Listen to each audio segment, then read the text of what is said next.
And we're now minus 880 per turn, which is a lot better than what we were on. A novel prospect.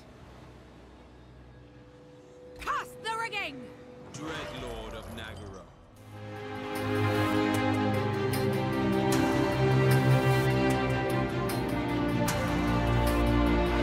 So today is going to be all about moving on with Eva. We don't really have enough income to keep her as she is currently because I think these shades cost way too much. I'm very tempted to like delete this army and just build like a army with Malekith with maybe just like Dread Spears, because he gets like minus 50% upkeep. I think he also gets minus 50% upkeep on Blackguard and Nagarond, as far as I'm aware. He's wounded for 4 turns though, so that's not so much of a problem. Let's have a look. Can we go to Malekith on here? No. Alright, well, that's fine. We'll just chill out. Moksha's busy heading back into our lands after destroying the orcs down here, which is good. That sort of frees him up to help us out. We will probably need him for the last ritual, but we're most likely going to be stopping Hexawatl and Lothern first. Now Hexawatl, they are pretty big down here, so I feel like it's going to be hard to get our troops down there to intervene with the ritual, should that occur. Got to hope that maybe the Cold of Pleasure does the job. We also have Lothern, who's pretty damn strong, so they might send an intervention force that way. But we're just going to be defending here at Tor Anrock with Nalosi for now.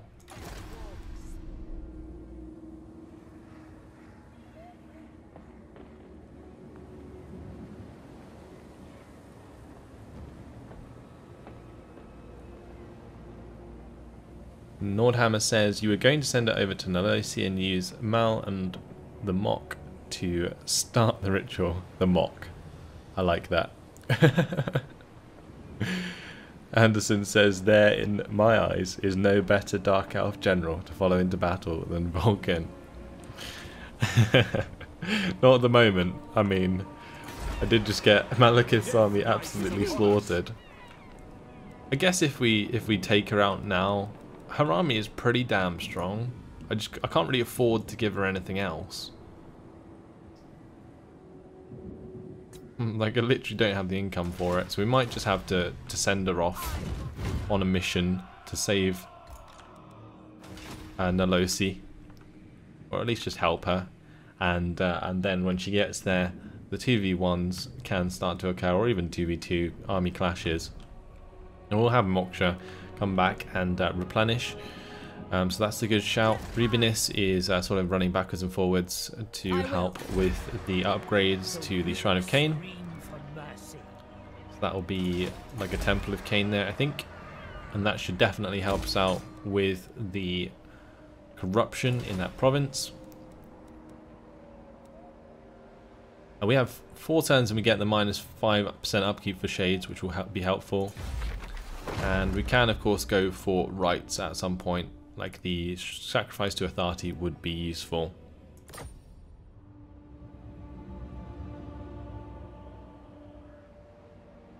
Doug says, where are the Dark Shards? What, in my main army? I mean, well, there's no Dark Shards in Eva's army just because she's full of shades. Plenty of Dark Shards in Nalosi's army. Let's go ahead and end the turn there. Now those dual weapons actually have unit rank 9. They're going to be pretty damn strong.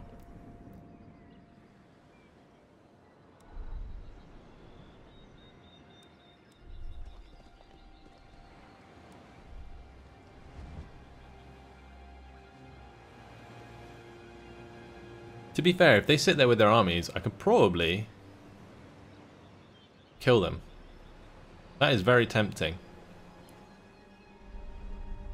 Like, if we're in movement range, we should definitely do that.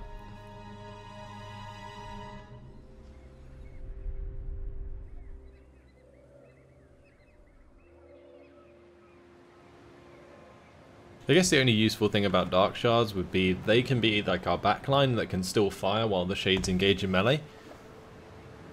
The Shades are pretty legit though. There's not really going to be too much that can defeat an entire army of Shades if I manage it properly. Good to see the Cult Pleasure coming back though. They did get hit really hard by Hexoatl, but now they're fighting back.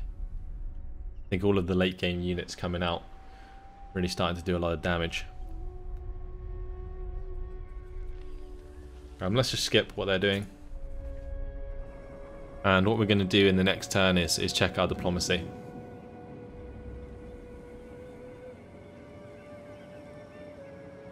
Doug says, aren't the Shades outranged pretty badly? They are, but they have Stalk, which means they can get into range before they're spotted. So it doesn't matter.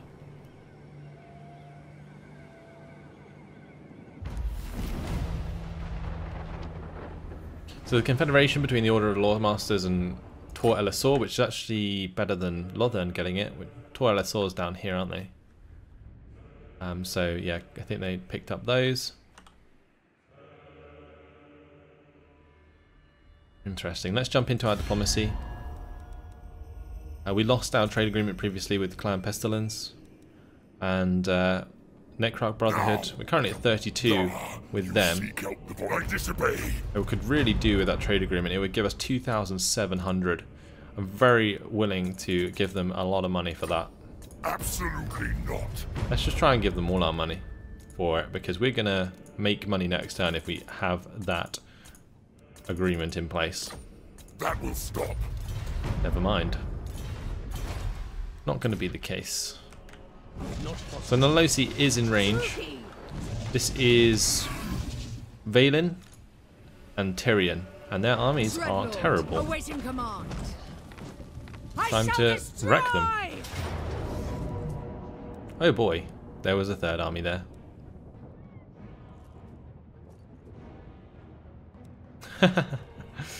Withdraw! Falling back! Be prepared for slaughter! Alright then. I command you now! Back to Tor Amrock we go. That was cheeky, wasn't it? The ambush force. Galag waiting with these Phoenix Guard and Sword Masters of Hoeth. He's got the badass army. The low siege just gonna have to wait.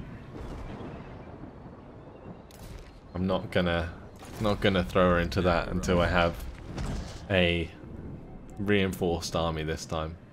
We're gonna go 2v2. We're not gonna go 1v3. We do have Eva on the way with her fresh Shade army. And she should be here in a reasonable amount of time. And we will continue to make her better with Shades as we go. When she starts to level up, we need to assign her some armor and so on, so we're going to do that. And probably best just to get her extra melee defense more than armor, I think. Because she's already shielded, because she has a shield. Then we may as well give her the giant blade talisman.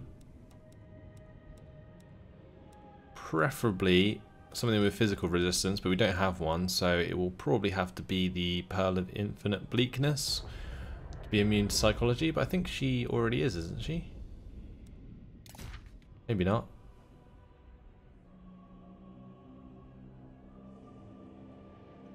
Nope. Okay. Then we'll get the Potion of Healing, I think. Unless the Whip of Agony is pretty decent. That gives us extra melee attack as well. Minus 30% accuracy, minus 26 melee attack. You can give her the Potion of Toughness, that's pretty nice. She is going to be like a melee lord that we throw into battle. I'm feeling like Potion of Toughness or the Bound Spell Whip of Agony. Kind of think that's a really nice, but like just, it's got an AoE effect, so that should be helpful. We can get Sea Serpent Standard, the extra speed there, Gleaming Pendant's fine. Elf Servant for the chance to get more loyalty, and of course High Elf Slave for the extra weapon strength when fighting against High Elves, which is actually really good.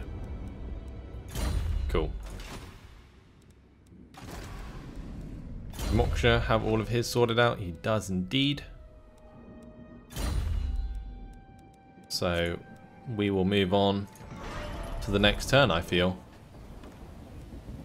We're going to keep the Admiral just outside of Toran Rock and that sea at the moment because of the storm that's going on. And with Rubinus helping out there, she has got to now go back towards the next place where I'll be upgrading the Shrine of Cain, which will, I guess, most likely be at the Frozen City. Well, we've already got the level 5 there, so it will be at the Altar of Ultimate Darkness. So let's go ahead and move over there. Going now. Cool. That'll do nicely. You'll move on to the next turn. Exoatl getting very close to the final ritual.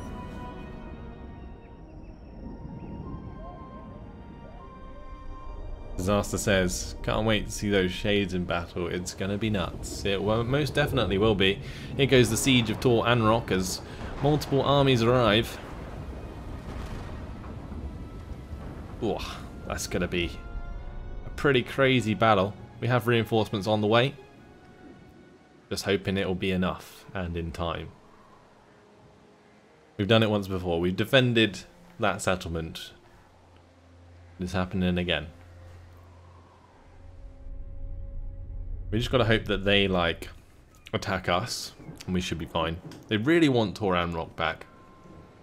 But I'm just, like, mining the crap out of it for gold.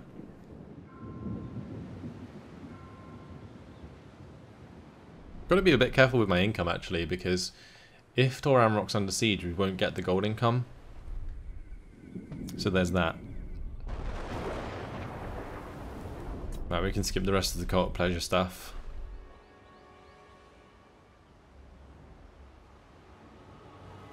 Pretty sure we don't have to watch anyone else except Lothern at the moment. Like, Hexoatl is a bit of an issue. Like, we probably want to see where their armies are, but otherwise, nah.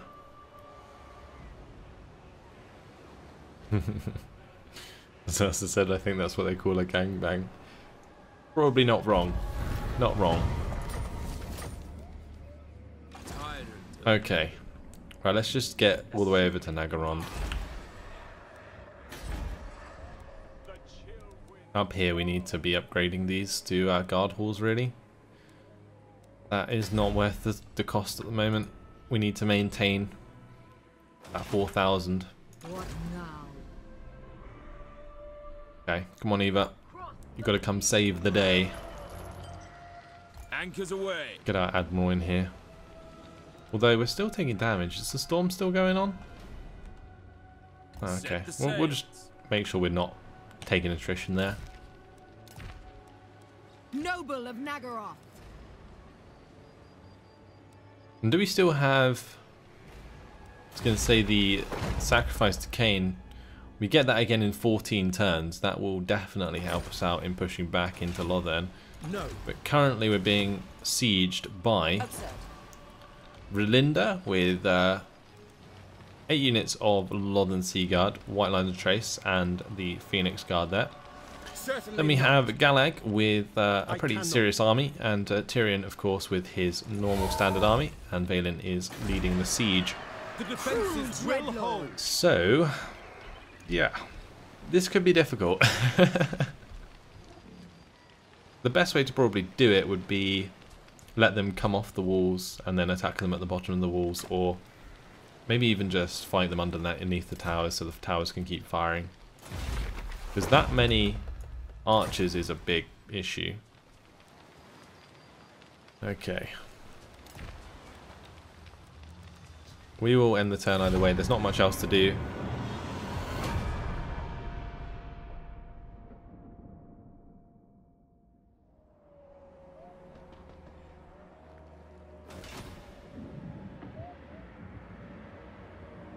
I wonder if Lothern will attack in one turn. Like, I kind of feel like they might. Okay, well, one army's gone. So they're not attacking me this turn.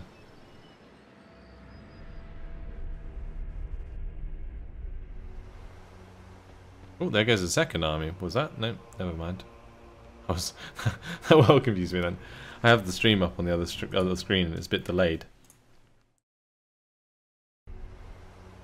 Oh, there goes the second army. Was oh, there we go. Need to turn that off.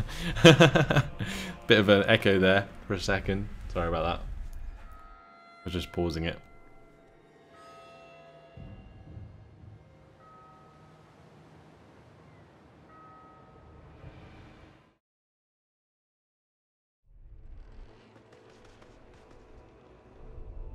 Let's just skip the rest of this stuff since it doesn't really affect us.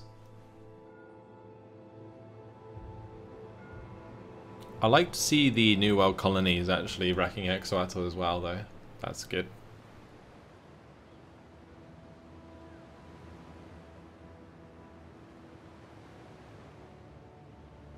I don't think Lothern's being slapped about really, not at least in this campaign.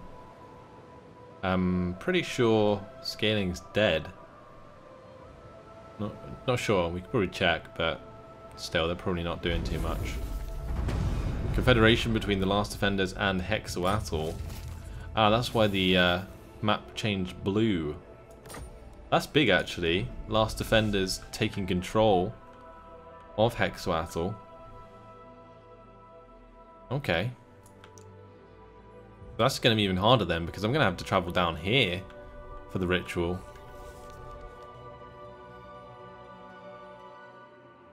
Oh lord. That's going to be difficult to get to.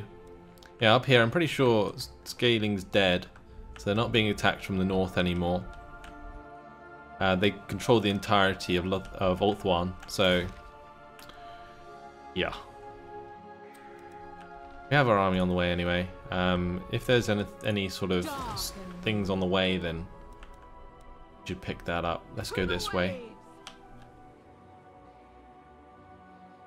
Because then we can pick up the fellow cargo. Moksha needs to get towards Nagarond. Why did I take out CMAC? I don't know why it changes like that. It's really annoying. Like, I select the army, but it picks the assassin for some reason, and I don't know why. We'll have to wait until he actually joins in then, in order for that to happen. Right, there's still no army, but Malekith returns in one turn. Like, even if he doesn't have anything that buffs shades, it might still be better to like have him control the army instead of Eva, because Eva's got the raid leader, which gives us extra 12% damage for Shades and Dark Riders, and the melee defense. Melee defense isn't so much of an issue, but like if we like compare her to Malekith, like Malekith has all of those spells, so he'd be way better to have, and he has a Black Dragon. So we might just swap him over in Eva's army. Because we can't really afford to hire another army for Malekith just yet. So, even with the minus 5% upkeep for Shades. What's her campaign effect? Plus 10% income from all buildings.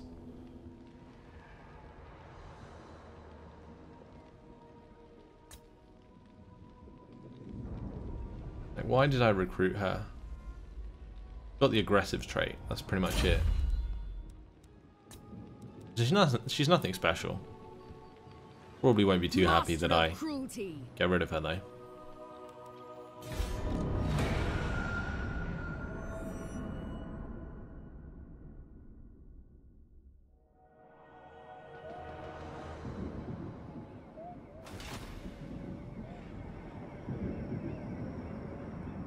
And Warhammer says, she was the best you could afford. Poor Eva.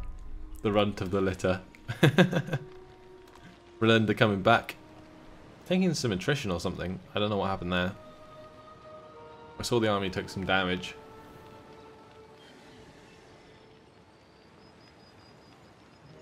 This is a pretty dull part of the campaign, unfortunately. We're just sort of sitting and waiting for them to attack us, and we're waiting for our army to get down to where it needs to be.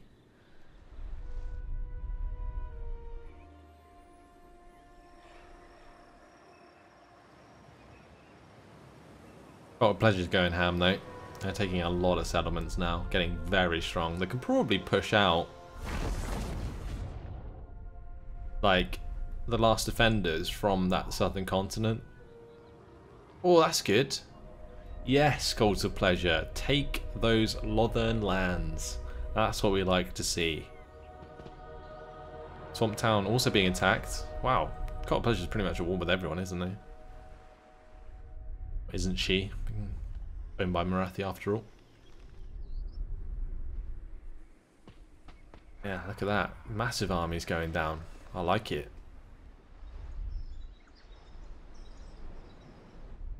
Avenger says she's your unwanted child in relation to Eva. Yeah, poor girl. And Pestilence is nearly dead.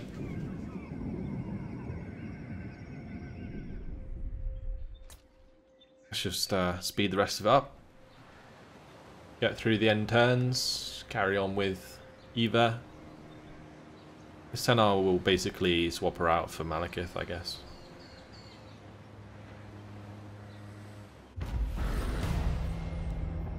Okay. Extra recruitment cost is, well, minus recruitment cost and minus upkeep is done. That gives us all of the minus upkeep production, which is really, really good. So now we'll probably want to go for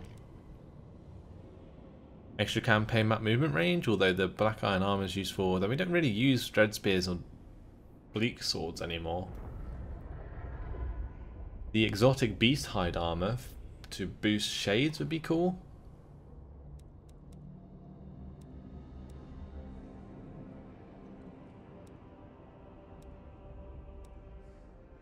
Having a look at all of the other ones that we have here that we haven't researched yet. Pretty sure going towards an instrument of war and then maybe the exotic beast hide armor is probably the best bet since we are starting to use shades. That's improves our income a little bit, which is nice. We're actually going to get some income coming in, which will allow me to actually spend some cash, which will be nice. Especially when it comes to like the Iron Frost Glacier, we can like upgrade to the guild halls now, at least in one of them, because we do have the income coming in to sort of subside that purchase, which is nice. Moksha's just going to jump into Nagarond and we'll have Siamak join his army. Actually, it's probably better to keep him out of the army because he's cheaper if he's out of the army. Yeah, look at that. Interesting. No idea why. Right, Eva, this is your last sail. Then we'll throw you off the boat. Right, that just paid for our building, which is good. He's also leveled up. We'll get the Eternal Hatred going there. But we're still going to swap her out. And maybe we shouldn't just yet, because she'll continue to gain unit ranks, and that'll be useful later on. When we maybe make another Shade army. Or if she gains enough levels before she attacks, then that's fine as well.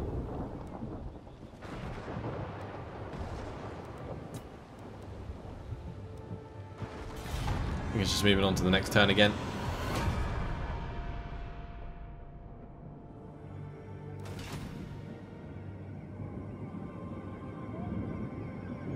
Doug asks, can I embed her with Malekith? I wish. If you could put other like lords in like other armies, then that'd be great. There are 4 armies there now. I mean, come on, Lothern. That's just being horrible. I guess as long as we're under siege down here, that Cult of Pleasure army up north is just going to keep running all over those settlements, so that's fine. We can skip everything else. We are quite simply at war with Lothern right now.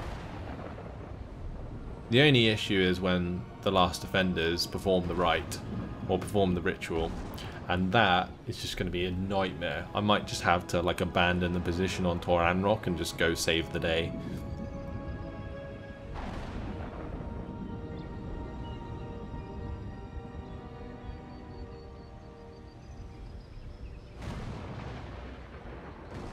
Avenger says, you should attack and see if that lingering storm is affecting the siege battle, as in attrition. The storms on the water don't affect attrition on land, I don't think. Like they still have full stacks. Cruel and savage. Yeah, it would make a difference. Favored of the Witch King. I have dark purpose. To the waves. Just gonna go pick up that treasure on the way down. Cast the rigging. Getting there. Slowly but surely. That was worth 5,000. I think that was definitely worth picking up on the way. We'll get there, I think, next turn to help defend, which would be good. And we can upgrade this then to the guild halls, and I should probably also get the black roads going, although we don't have any income from trade at the moment. That's just a problem in general. Yes. I really want this trade agreement. You're overruled. It's just so annoying. I guess we could pay for it, like, even more than we did before. Foolish mortal. How much is it worth? I mean, we get 2,700 turns, so I could offer, like, all my cash again, and it would still be worth it, because in 3 turns we would have paid it off. They're still not going to take it. Okay. Guess we still invest in infrastructure then. I think the main issue that I'm having here is I'm kind of stuck up north. Like, we have these provinces, which is way less provinces than I have in my High Elf campaign, and nothing else. Like, I can't really expand into this area because it's not really, like, it's uninhabitable. We could maybe, like, jump around and take some of the land off of the Hexawatl places, but again, they're all unpleasant climates, which is kind of annoying. The best place to invade is Ulthuan, so yeah, that's what I'm kind of going for here. Right, with Moksha getting his troops back in line, I'm very tempted to send him off to help us out, because I feel like we're going to have to. We jump like Siamak onto the water here, and we just travel on. Oh nice, there's a treasure there, 2,500. We'll grab that one as well. Cool. What are we going to go for? Volleys of dark arrows causes armor piercing damage, effective at long range, good penetration. It is a character ability with magic missiles. I guess we'll do that. Not entirely sure what it does. Haven't used it before. It's going to take us into a negative income because we jumped on the water. So what we're going to do is, yeah, go through all of those. We'll bring Moksha down as well. Maybe we can just like fully invade Ulthuan, and then that will allow me to afford a 3rd army, which I can build with Eva once she's comes back around. We rest first. Disaster says, could you confederate the Cult of Pleasure at some point? I could, but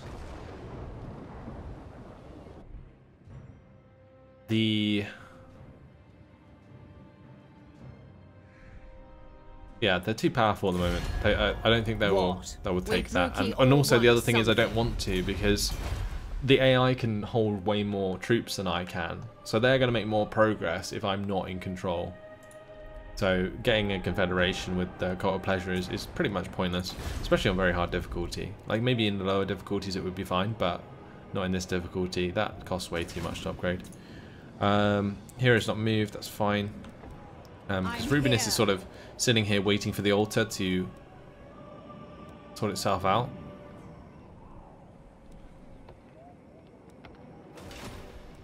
Alright, so she's just going to chill.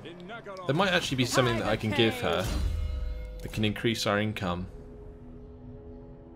No, never mind.